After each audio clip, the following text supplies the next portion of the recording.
So welcome to Osborne Samuel at the new gallery on Dering Street.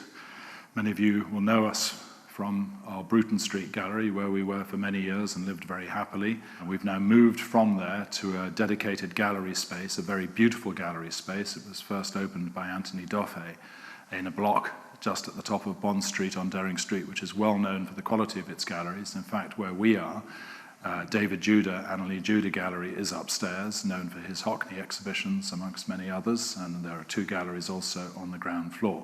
So we're at the top of Bond Street, just before Oxford Street, opposite Bonhams, very easy location to find, 5 minutes walk from where we were on Bruton Street. These are exciting times to be in London. London has always been at the centre of the art world, no more so than now, with a lot of activity in galleries, at the art fairs, of course, and at the auction houses. And our speciality is modern British. It's not all of what we do, but it is at the heart of what we do. And so the timing is perfect for us to be here, and we can, with confidence, plan ahead with an exhibition program off into the future, focusing on the key artists who we represent.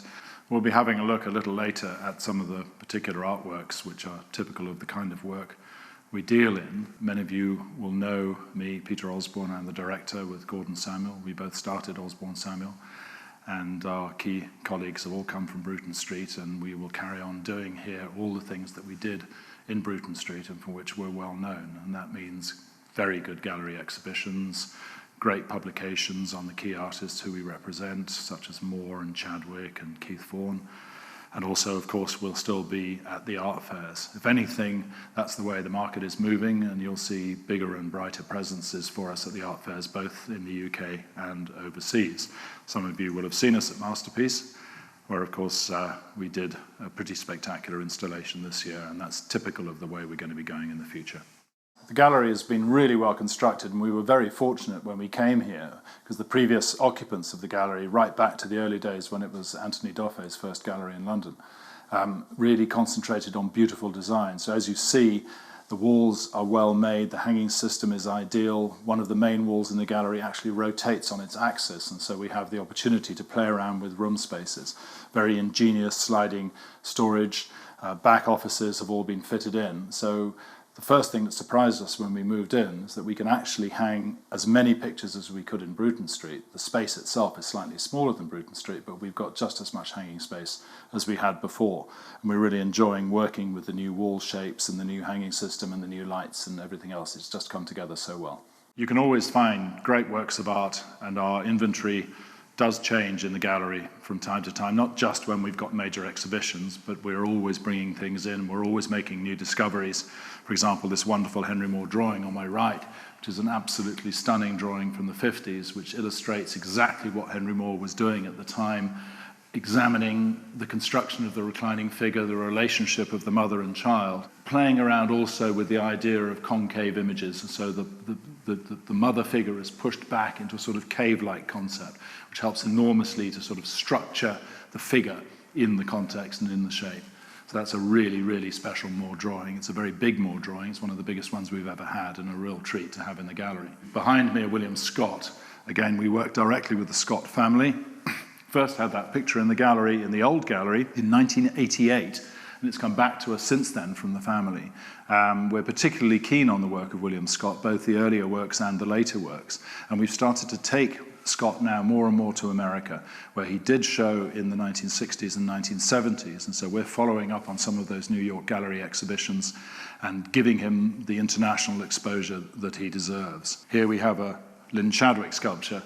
Many of you will know that we certainly represent Lynn Chadwick. I've worked with Chadwick now for over 30 years, and we're continually making new discoveries with Chadwick. We have an exhibition of Chadwick every 3 years, and people perhaps know us more for Moore and Chadwick around the world than anything else because of the number of exhibitions that we've done, museum shows and so forth. So it's a very, very essential part of what we do. We're also very keen on constructivism. So over there in the corner, a major work, probably the major work by John Ernest, one of the great British constructivist artists. In fact, he counts as an American, but we include him in the shows that we do here of constructivism, a really, really important work from the 60s. So look out for more constructivism from the gallery. We've done 2 shows in the past and 2 important publications to go with them. But when we get things of this quality, we feel determined to reposition British constructivism on the international map. Osborne Samuel has specialised in prints for many, many years. Peter and I both started our careers in print, and it's always been a very important part of our activities within the gallery. The gallery has specialised in the artists of the Grosvenor School of Modern Art, which began in Pimlico in 1925. Claude Flight, one of the principal artists, was the leader of this movement, and Cyril Power, who was the lecturer in architecture there. Sybil Andrews was the school secretary.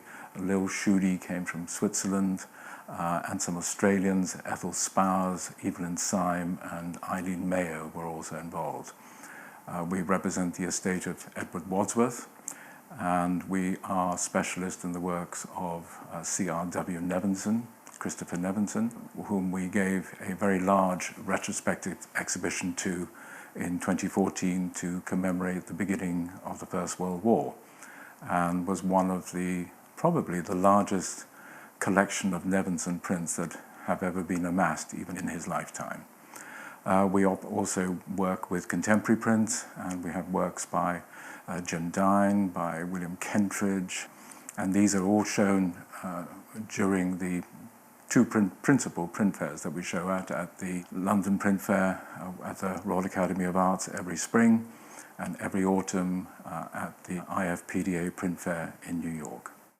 Like all galleries, we're adapting to the future. The art world is changing, and how people communicate with us and where they want to see us and what they like to know from us is also changing. So our activity, the quality of what we do, our website, for example, is going to be overhauled.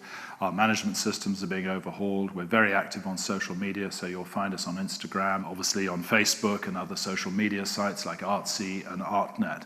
Very important part of the way the gallery is going to develop from now on.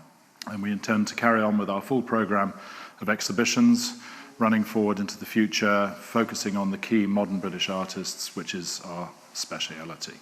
You're going to be seeing a major modern British sculpture exhibition with a lot of exciting new discoveries. That's in October of this year. Planning a Chadwick exhibition, another Lynn Chadwick exhibition for spring of next year. There's another Henry Moore exhibition on the horizon, another Keith Vaughan exhibition, and some very good new publications that we're working on as well.